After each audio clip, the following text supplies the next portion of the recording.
What happens when an entire generation of people gives up on the prospect of homeownership? That's the subject of a new piece in the Washington Post detailing new research on Americans' attitudes towards homeownership, and the outcomes are not good, especially for the economy. Hi, I'm Bradley Sherman. I'm an author and a strategist. I focus on the future of people in place. My first book, The Super Age, focuses on our demographic destiny. My new book, which I'm working on now, focuses on the future of cities. Now, this new research is pretty important because for a significant portion of American history, people have believed in the American dream.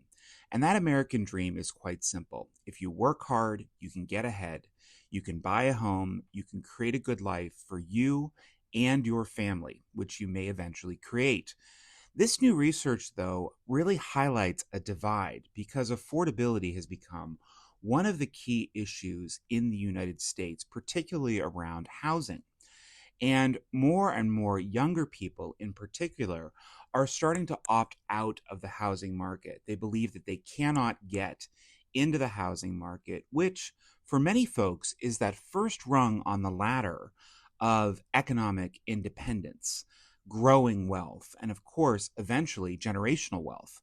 Now, what happens when people step back? Well, this is the thing that I think is most interesting. There were two parts to this research, and I encourage you to read the article and, of course, the research itself. But the two things present people who are failing at work. And failing is really kind of a broad definition. So please don't come at me too hard for saying that. They're basically saying work doesn't matter anymore. So I'm not putting in my full effort within the office anymore. I'm not going to give my all to my company. That's a big breakdown for corporate leaders. The second is that these people who are more likely to rent, who are no longer engaged in the real estate market, they're choosing riskier behaviors when it comes to investing in things like cryptocurrency. Now, cryptocurrency is something that's relatively new. It's growing in popularity, and this might be one of the reasons why, but it has large fluxes in its ability to grow and earn, sometimes doubling, sometimes contracting significantly, but it's still a very high risk investment. So I encourage you to read more about this. Please like, comment, and subscribe. I'd love to hear your thoughts on this. What do you think about the future of the American dream? And if it's out of reach for people, are we in for some hurt in the coming years?